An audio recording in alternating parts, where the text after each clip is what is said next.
আবারও আজকে তোমাদের সাথে ভীষণ হেলদি একটা বাচ্চাদের লাঞ্চ রেসিপি শেয়ার করব এবং এটা একটা ব্যালেন্সড মিল যার মধ্যে carbohydrate, protein, fat, vitamin, minerals, iron এবং তাছাড়া আরও অনেক ইম্পর্টেন্ট নিউট্রিয়েন্ট কিন্তু এর মধ্যে রয়েছে।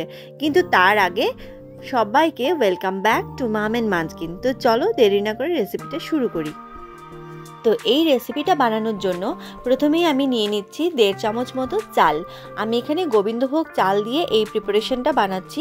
তোমরা বাচ্চাদেরকে যে চালটা অন রেগুলার বেসিস খাওয়াও সেটাই কিন্তু দিয়ে এই রেসিপিটা তৈরি করতে পারো।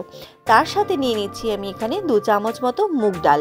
গোবিন্দভোগ চাল নেওয়ার একটাই কারণ, এই চালটা যেহেতু গন্ধটা সুন্দর, প্লাস এই চালটা দিয়ে যদি প্রিপারেশনটা করা হয় তার টেস্টটা কিন্তু আরও অনেকটাই বেড়ে যায়। সেই জন্য আমি আজকের রেসিপিটা গোবিন্দভোগ চাল দিয়েই করছি।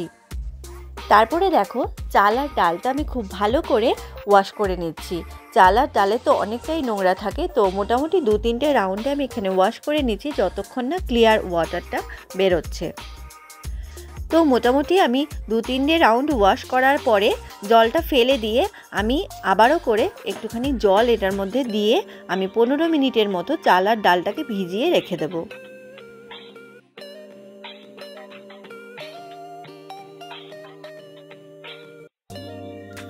তারপর একটা প্রেসার কুকারে চাল আর ডালটা যে 15 মিনিটের জন্য ভিজিয়ে রেখেছিলাম সেই জলটাকে ফেলে আমি চাল আর ডাল দুটোই প্রেসার কুকারে অ্যাড করে দেবো।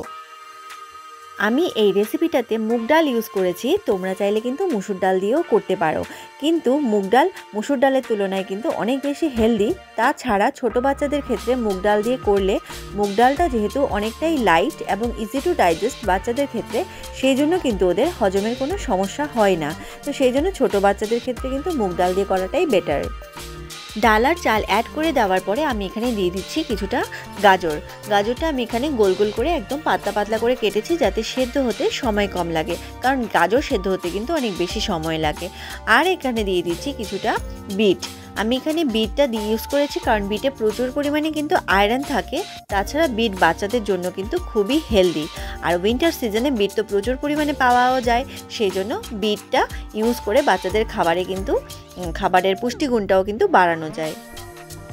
তারপরে দেখো এখানে 4 থেকে 5টা মতো পালং পাতা খুব ভালো করে কুচিয়ে নিয়েছি, দিয়ে আমি এর মধ্যে অ্যাড করে দিচ্ছি।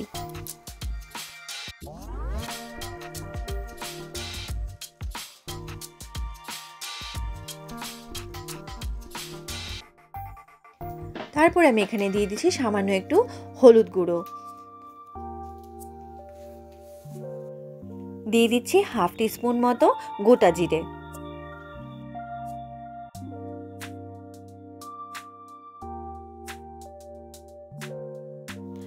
তারপরে আমি পরিমাণ মতো জল অ্যাড করে দিচ্ছি। আমি মোটামুটি 1 কাপ মতো জল এখানে ইউজ করছি, তো তোমরা যেটুকু বানাবে পরিমাণ বুঝে ইউজ করে নেবে। তারপরে দেখো সমস্ত কিছু একসাথে খুব ভালো করে মিশিয়ে নিচ্ছি।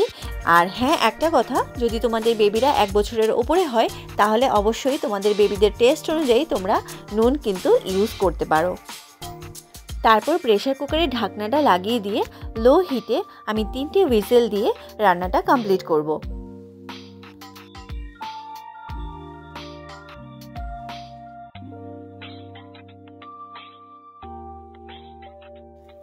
তো দেখো হুইসেল কমপ্লিট হয়ে যাওয়ার পরে ঢাকনাটা খুলে তোমাদেরকে দেখাচ্ছি কত সুন্দরভাবে সমস্ত কিছু সেদ্ধ হয়ে গেছে, প্লাস টেক্সচারটাও কত সুন্দর এসেছে, ইভেন কালারটাও। বাচ্চারা কিন্তু অনেক সময় খাবারের কালার দেখেও খেতে অনেক বেশি আগ্রহী হয়, সেটা আমি আমার নিজের এক্সপিরিয়েন্স থেকে তোমাদের সাথে শেয়ার করলাম। তো এখানে দেখো আমি খাবারটা সার্ভ করে দিচ্ছি এবং আমি এই টেক্সচারটাতেই আমি আমার বেবিকে সার্ভ করব। তোমরা চাইলে একদম ছোট বেবিদের জন্য যদি করতে চাও তাহলে তোমরা ব্লেন্ড করে বা ম্যাশ করেও দিতে পারো।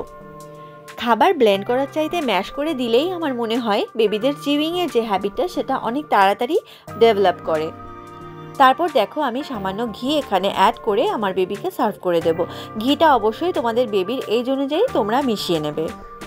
আর খাবারের যে কনসিস্টেন্সি সেটা কিন্তু তোমাদের বেবিদের উপর পুরোপুরি ডিপেন্ড করছে। বেবিরা যেরকম পছন্দ করে ঠিক সেরকম কন্ডিশনে, মানে পাতলা বা ঘন সেরকম কন্ডিশনে নামিয়ে তোমরা সার্ভ করে দিতে পারো।